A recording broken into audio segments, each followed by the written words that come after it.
Joining us now, someone who covered Coach Bobby Knight over many years, knew him quite well, CNN contributor Bob Costas.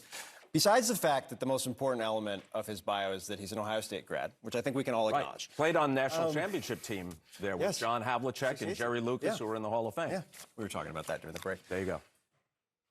We were talking, the idea of how he treated people, kind of his temper, the short fuse, all of that, and yet you talk to players who were on the '84 team, the Olympic team, or some of his national championship teams, and their dedication to him or their appreciation for him is without limit. There are some, not a majority or even close to it, there are some who eventually had enough, including some of his past assistant coaches like Dan Dakich, who were estranged from him and they never reconciled.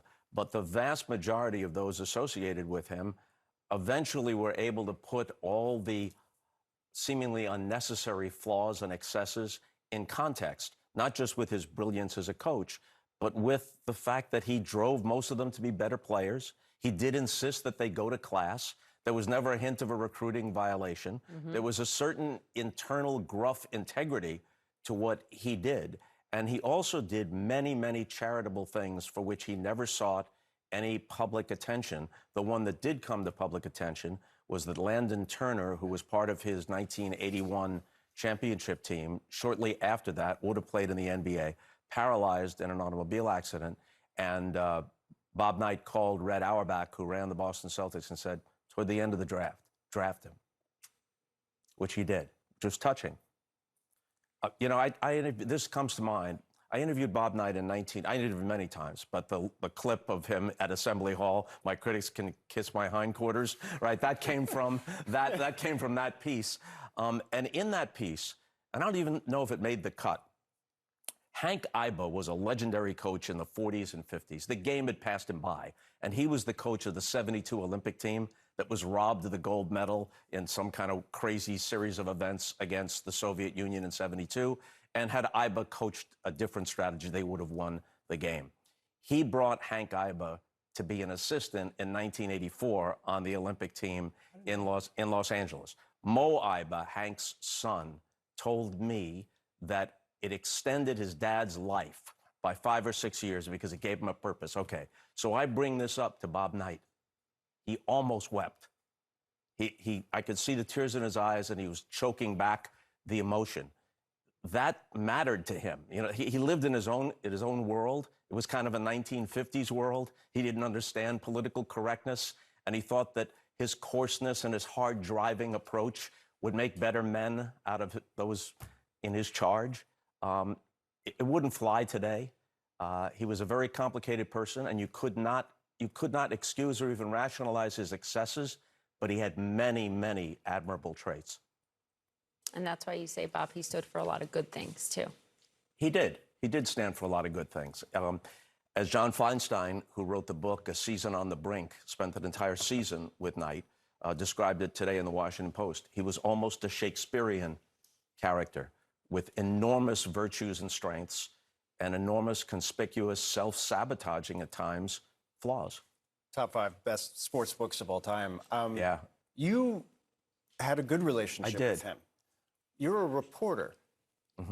How did that happen?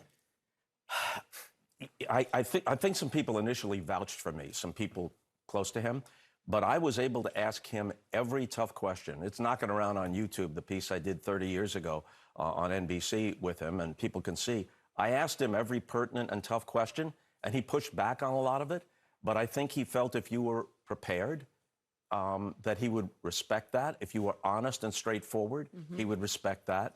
At one point, this was on HBO about 20 years ago, he had left Indiana under controversial circumstances, and he held a grudge for a very, very long time. Wouldn't come back for reunions of his championship teams, and finally did come back a few years ago when he was already in the throes of dementia, and it was kind of a poignant scene at Assembly Hall as he waved, and you weren't quite sure how much of it he was really absorbing. But when he left Indiana, one of his assistants, Mike Davis, succeeded him and got a team to the Final Four. So on HBO, I asked him, and I think we've got the clip of this, I asked him, can you reconcile with him? Can you shake his hand? And here's how it went. I think a lot of people would feel good if you and Mike Davis shook hands someplace and wished each other well? Maybe sometime that'll happen. You don't rule it out. No, I don't rule anything out. I mean, I don't even rule out coming back on your show.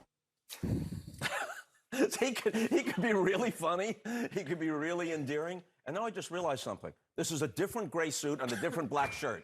I haven't had the same But ones in a otherwise you closet look for the same, 20 Bob. years. You look identical, and you definitely planned wearing the same clubs. Yeah, I thought continuity was important. How do you think he'll be? You remember the New York Daily News says hard to love, but impossible to forget. What's the legacy of Bob? I think that part is probably true in large part. Certainly impossible to forget.